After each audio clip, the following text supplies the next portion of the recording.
옛날 옛적에 광대에게 저주를 받은 사슴왕자가 있었습니다. 그 광대는 한때 사슴왕자를 사랑했지만 사슴왕자는 광대에게 웃음만을 원했습니다. 광대는 사슴왕자가 웃는 것을 보기 위해 자신의 재주를 모두 선보였습니다. 사슴왕자는 광대를 보고 있다가 어느 순간부터 냉정하게 굴었습니다. 광대는 사슴왕자를 웃게 하기 위해서 날카로운 칼을 다루다가 실수로 자신의 새끼손가락을 잘랐습니다. 사슴왕자는 미친 듯이 웃었습니다. 광대는 어느 순간 칼을 잡을 손이 없었습니다. 그러자 사슴왕자는 광대에게 흥미를 잃어버렸습니다. 광대는 사슴왕자의 웃는 얼굴이 보고 싶어 곁에 있기만 해달라고 부탁했습니다. 사슴왕자는 광대가 광대 스스로의 몸에 상처를 낼 때에만 웃었습니다. 어느 순간 광대에게는 오직 웃는 얼굴을 제외하고 아무것도 남지 않았습니다. 그러나 사슴왕자는 광대의 마지막까지 모두 없어지길 바랬습니다. 나는 당신의 웃는 얼굴이 보고 싶기에 눈은 없앨 수 없습니다. 나는 당신에게 사랑을 말하고 싶기에 입은 없앨 수 없습니다. 나는 당신의 목소리를 듣고 싶기에 귀를 없앨 수 없습니다. 나는 당신의 향기를 맡고 싶기에 코는 없앨 수 없습니다. 광대가 말했습니다. 너의 임무는 나를 웃게 하는 것인데 그것을 할 수 없다면 영원히 나를 볼 수 없게 만드는 형벌을 내리겠다.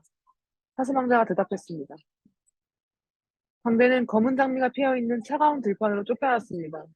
광대에겐 두 발과 두 손이 없었기에 사슴왕자에게 갈 수 없었습니다. 광대는 너덜너덜해진 심장과 함께 혀를 깨물고 자결하며 사슴왕자에게 저주를 내렸습니다.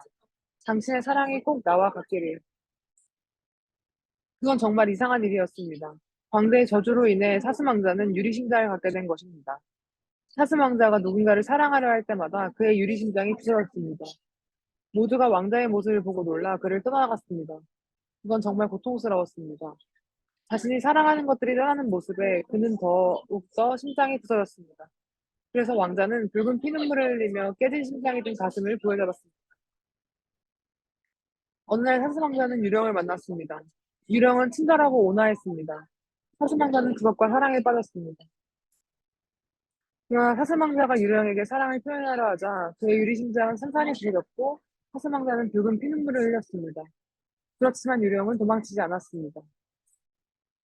사슴왕자는 목숨을 끊기로 결심했습니다. 그가 목숨을 끊으면 그는 이 고통에서 해방됨과 동시에 그 유령과 동등하게 만날 수 있을 것이었습니다. 그는 검은 장미밭으로 가서 그 사이에 누워 죽음이 그를 데려가기를 기다렸습니다. 드디어 죽음이 그에게로 왔습니다. 죽음은 사슴왕자에게 세 가지 질문을 했습니다. 나에 대해 어떻게 생각하세요? 당신은 친절하고 온화합니다. 나는 항상 당신을 기다리고 있었습니다. 사슴왕자가 대답했습니다. 당신은 사랑에 대해 어떻게 생각하세요? 사슴왕자는 사랑은 아름답지만 고통스러운 것입니다. 라고 답했습니다. 당신의 인생에 대해 어떻게 생각하십니까? 사슴왕자는 내 인생은 한때 아름다웠지만 지금은 공허하고 무의미하다고 생각합니다. 라고 대답했습니다. 사슴왕자가 죽음의 질문에 답한 후 죽음은 그를 사후세계로 데려갔습니다. 사슴왕자는 마침내 평화롭게 유령과 재회했습니다. 그러나 사슴왕자는 더 이상 고통을 느낄 수 있는 붉은 심장을 가지고 있지 않았습니다. 그는 영원히 사랑을 잃은 채 자신의 머리를 쓰다듬는 유령 옆에서 가만히 멈춰 있을 뿐이었습니다. 이 동화는 2022년 2학기 연세대 커뮤니케이션 대학원 수업 인공지능 시대의 예술의 과제로 제출되었습니다.